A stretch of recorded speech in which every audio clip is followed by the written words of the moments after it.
All right, so we got two new Hall Effect keyboards in. We got the Magger68 Pro and we have the Performance version. There's been no shortage of Hall Effect keyboards. I'm sure you guys have seen this year. So these keyboards are gonna have to do a lot to stand out from the crowd. One area that they can do that in is the pricing and undercut everybody.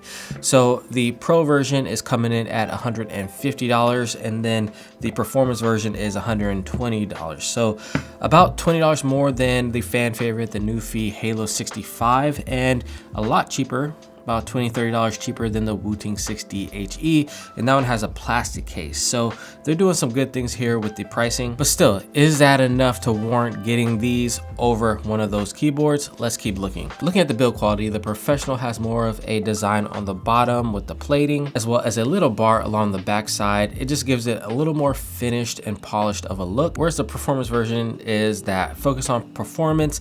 You don't really care too much about the case, but they still do give you that aluminum case here. On the inside, they are both using the same type of mount with the silicone around the plate that sits down into the case sandwich style, like a gasket mount. And then on the bottom, they have the silicone there as well to soak up some unwanted sound. Now, although these are gasket mounted, the typing experience is still really stiff. You're not getting that gasket experience here with this keyboard. Like, it feels like it's tray mounted or top mounted. So that's one thing. If I was them, I would work on the gasket of this and make it more flexible and a better typing experience overall. This also has an aluminum plate, which is on the clackier side. I would love to see some options like an FR4 or a polycarbonate thrown in here. I know these are budget options, but if they can get the price down on that, that would be fantastic. But for now, at least it's not steel like we get with the cheaper options like Wooting. On the Pro, you're getting one of my favorite switches, the Jade Magnetic Pros, and on the Performance, you're getting the White Pros. I much prefer the Jades in terms of sound and feel. These are 30 grams of force, whereas the Jades, I believe, are 36 grams. So a little bit lighter. And then I believe the switches are just stock lubed from Gateron. It doesn't feel any different than what you would get out of the box, but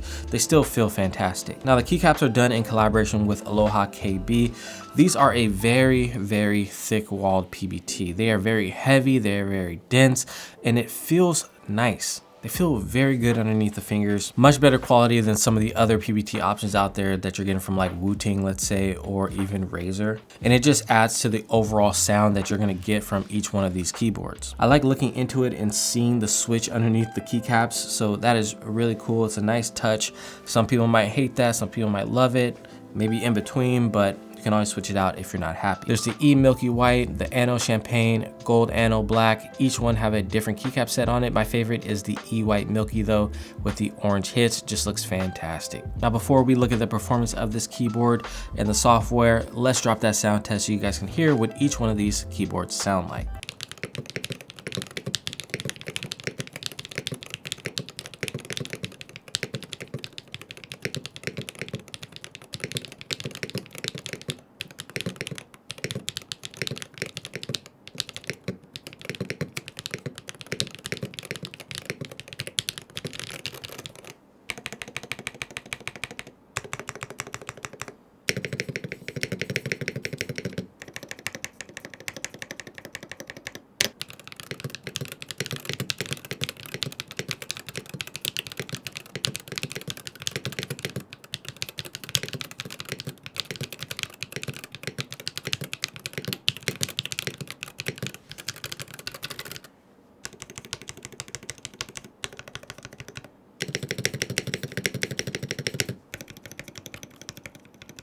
So as you can see, the Jade Magnetic Pros, I think, just sound way superior than those Magnetic White Pros. So my pick for just in terms of sound and feel would be the Pro version. I would just spend the extra $30 and get this one. I do wish that they would give you the option to put the Jade Magnetic Pros on the Performance version. I don't know why they don't offer that, but that's just something that I think they should offer in the future. I don't know, maybe they're just trying to get us to buy the Pro version, and I think they're succeeding because this one just sounds a lot better. Now that we've talked about the sound, let's look at the software. All right, so in the software at the top here, you'll be able to change the debouncing from high, medium, and low.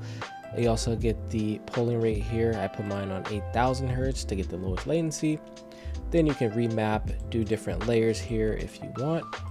Also, we come down here to the performance page where you'll have to calibrate depending on what switch you have here. And then for the settings, you can obviously adjust the actuation point. You can do a top dead zone, a bottom dead zone. You have the rapid trigger right here. I wish that they would say that here just for people that are new. You also have the dead zone, you have Tycon mode, all that good stuff. You can also separate whether you want the bottom or the release or the press for the rapid trigger. And then if you're wondering where SLCD is, it is on this page. You have to come down here and then choose the key presses that you want for the SLCD and enter them. Easy enough. And they have a bunch of other settings here that you can go through and test yourself if you want, but I think the big one that most people want is the SLCD, where you press down one key like the A, and then if you want to go in a different direction, D, you'll come to a complete stop in the middle, and it'll cut transmission of the A and continue with the last input. Still works in most games. I know they outlawed it in CSGO, but it is still as good as ever. And then you have the lighting here, so you'll be able to go through and do different lighting setups here and save them. While it isn't a browser software, it still gives you everything that you need, and it does feel pretty lightweight. And once you set everything up, you don't need to be running this in the background. So yeah, that is the software. All right, now when we're taking a look at the performance, we have the SLCD turned on. So obviously if you're in one direction, you hold the opposite, start going the opposite direction. So that gives you a nice dead zone, so you'll be accurate more often. So let's say we hit it, boom, boom. Look at that, crazy good performance.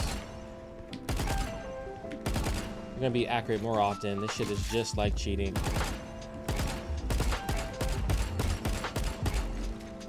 Crazy. I've enjoyed my time with the Magger68. I gravitated towards the Pro version over the performance. It looks better, sounds better, and has better switches. So that is my recommendation if you're thinking about getting one of these. Overall though, it feels very quick, responsive like any other Hall effect keyboard. The 0.02 millimeter actuation is super low for rapid trigger, giving you super quick cutting of transmission of your keys for your movement. So really for me, it just comes down to, do you like the design language of this keyboard? Then I'd say go for it. $150 is a pretty nice price for what you're getting here in a complete package with desirable switches.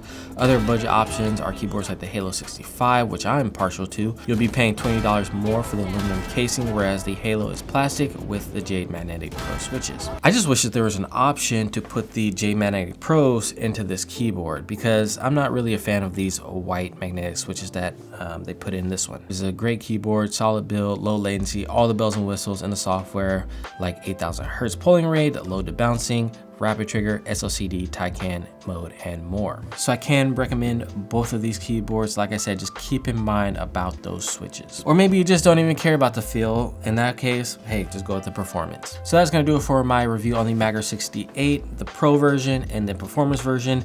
It has been your boy BT. Don't forget to like, share, comment, and subscribe, and I'll see you in the next one. Peace.